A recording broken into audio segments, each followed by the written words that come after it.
आ रही है अवदिव्का से। अवदिव्का में यूक्रेन का पलटवार, हमले में रूस का MLRS नष्ट हो गया है। रूस का टॉस 1A धमाके में जल गया। अवदिव्का में पिछले 30 दिनों से जारी है जंग यूक्रेन और रूस के बीच।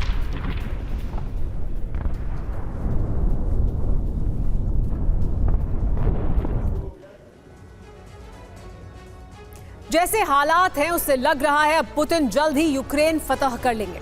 ऐसे में सवाल उठ रहा है कि क्या तबाही का दौर यूक्रेन जीत के बाद रुक जाएगा या फिर पुतिन इससे आगे बढ़ेंगे। इस सवाल का जवाब 71 साल पहले के उस दौर में है जब रूसी शासक जोसेफ स्टालिन ने अपनी विध्वंसकारी जिद पूरी करने के लिए रूस को विनाश की आग में झोंक दिया था। तो क्या रूस के प्रेसिडेंट व्लादिमीर पुतिन उसी रास्ते पर चल रहे हैं? क्या स्टालिन का देखा ख्वाब पूरा करने के चक्कर में पुतिन रूस को तीसरे विश्व युद्ध में झोंक रहे हैं?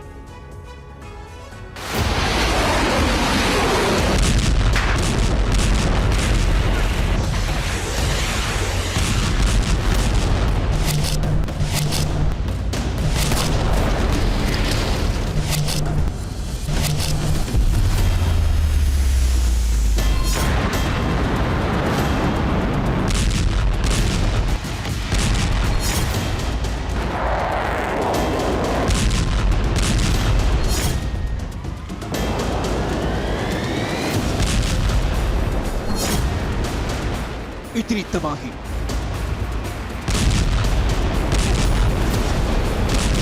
इतना ज़लज़ला, इतनी बर्बादी, इतना विनाश।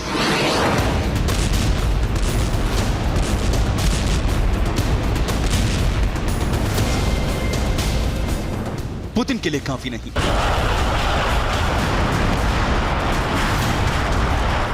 अगर पश्चिमी देश सोच रहे हैं कि पुतिन का आक्रोश यूक्रेन के दमन के बाद खत्म हो जाएगा तो वो बड़ी गलतफहमी में है। पुतिन जिस रास्ते पर चल रहे हैं उसे स्टालिन रूट कहा जा रहा है और दुनिया जानती है कि स्टालिन जैसे शासक की डिक्शनरी में रहम और दया जैसे कोई शब्द नहीं थे। बस था तो जीत का जुनून, फिर चाहे कितनी भी तबाही क्यों न मचे।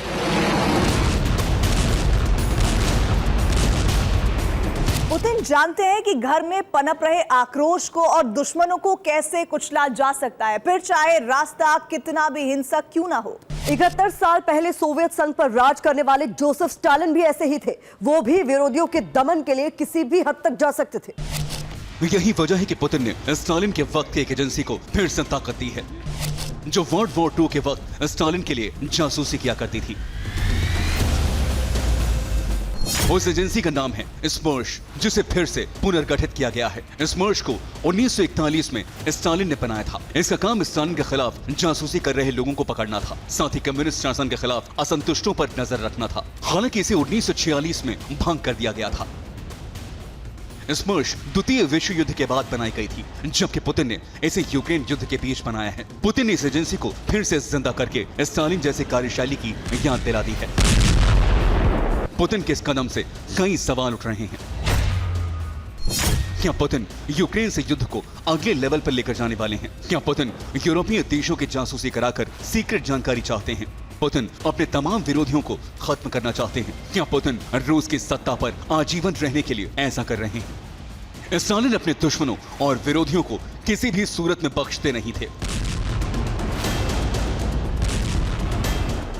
और पुतिन भी अब ऐसा ही करते दिखाई दे रहे हैं।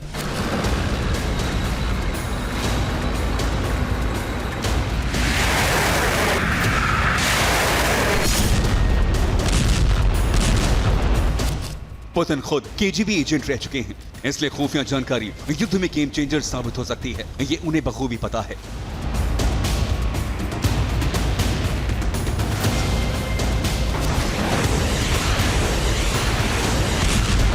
एक बड़ी तैयारी में जुटे हैं और जानकारी तो ये भी है कि सीक्रेटली न्यूक्लियर वेपन बेलारूस भेज दिए गए हैं और इसका खुलासा खुद 1 महीने पहले बेलारूस के प्रेसिडेंट लुकाशेंको ने किया था। दरअसल पुतिन भी भाप चुके हैं कि मिडिल ईस्ट में घिरे अमेरिका को पटखनी देने का एक मौका बन सकता है अगर इस बीच यूक्रेन का संपूर्ण संहार किया जा सके। और जैसी आशंकाएं जताई जा रही हैं, उसी दिशा में चीजें आ रही हैं। बेलारूस में न्यूक्लियर हथियारों की तैनाती के बाद पुतिन ने नए टारगेट सेट कर लिए हैं। जिसमें पुतिन के prime target Lithuania, Latvia, Estonia, Sweden और फिनलैंड है। इसके बाद पोलैंड पर भी रूस हमला कर सकता है। स्वीडन की तरफ से ऐसी आशंका भी जताई गई है। सालेन में नेशनल कॉन्फ्रेंस में स्वीडिश अधिकारियों ने कैबिनेट मिनिस्टर फोरम के सामने यह बात उठाई कि मॉस्को के टारगेट पर स्वीडन आ चुका है।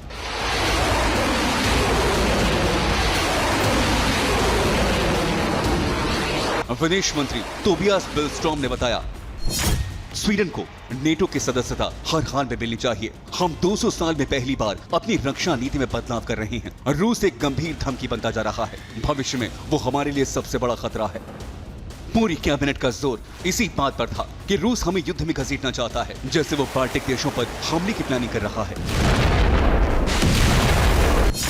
यही वजह है कि स्वीडन बाल्टिक देशों को मदद पहुंचा रहा है। 800 स्वीडिश सैनिक लातविया भेजे गए हैं, जिन्हें बढ़ाकर 2000 किया जाएगा। यहां तक कि तुर्की से हथियार खरीद पर भी प्रतिबंध हटा लिए गए हैं। दरअसल स्वीडन तभी से बेहद घबराया हुआ है जब से रूस ने बेलारूस में न्यूक्लियर हथियारों की तैनाती की है।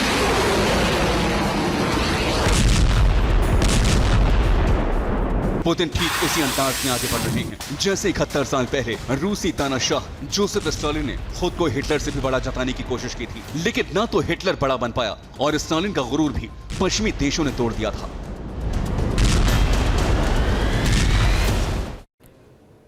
स्टालिन जैसे पुतिन, ऐसा क्यों कहा जा रहा है, ये समझिए। जोसेफ स्टालिन सोवियत संघ को सर्वशक्तिमान बनाने की चाहत रखते थे, जबकि पुतिन रूस को सुपर पावर बनाना चाहते हैं।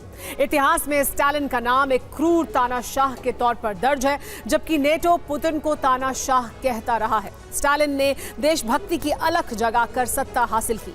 इसी तरह पुतिन ने राष्ट्रवाद के सहारे सत्ता हासिल की। स्टालिन ने खुद को लेनिन का वारिस बताया, जबकि पुतिन की कार्यशैली स्टालिन जैसी है। स्टालिन ने रूसी सैनिकों को द्वितीय विश्व युद्ध में झोंका। पुतिन पर रूस को यूक्रेन से युद्ध थोपने का आरोप लगा है। स्टालिन ने 1941 में ज़ैपोरिज्जिया बांध उड़ाया था। पुतिन ने 2023 में नोवा काखोव्का बांध उड़ाकर भारी तबाही मचाई। स्टालिन ने सत्ता का केंद्रीकरण किया, जबकि पुतिन भी सारे फैसले खुद लेने लगे। स्टालिन ने सुप्रीम संसद बनाकर सरकार को कंट्रोल किया। पुतिन शुरुआत से ही सरकार पर पूर्ण नियंत्रण बनाए हुए हैं। स्टालिन ने अपने विरोधियों को जेल में ठूसा। पुतिन ने प्रदर्शनकारियों को गिरफ्तार कराया। स्टालिन पर दुश्मनों को रास्ते से हटाने का आरोप लगा। पुतिन पर दुश्मनों को जहर देकर मरवाने का आरोप लगता रहा है। स्टालिन रशियन सीक्रेट पुलिस के जरिए जासूसी कराते थे, जबकि केजीबी और एफएसबी एजेंट पुतिन के जरिए जासूसी करते रहे हैं।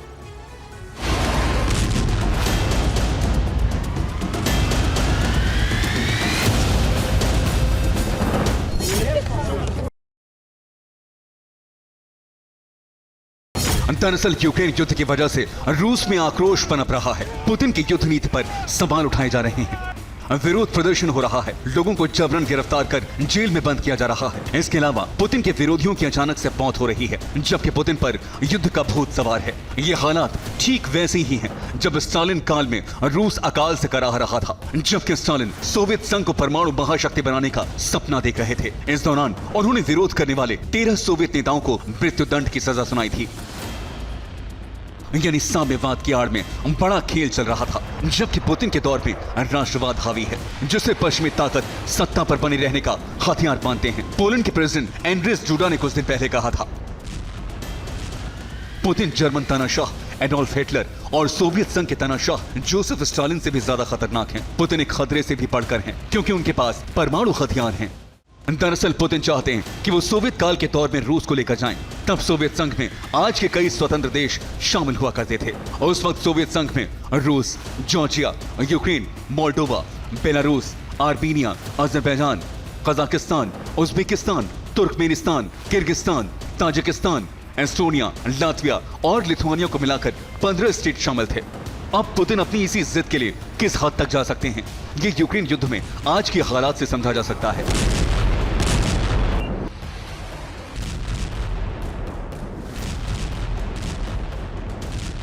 हो सकता है हिटलर या स्टालिन से पुतिन की तुलना नेटो देशों का प्रोपेगेंडा हो, लेकिन इस बात से दरकिनार नहीं किया जा सकता कि पुतिन भी उसी तरह रूस में लोकप्रिय रहे हैं, जैसे एक वक्त में स्टालिन और हिटलर थे, लेकिन बाद के दिनों में उनकी हनक से दुनिया वाकिफ हो गई थी। Bureau report, TV9 Bharatvarsh.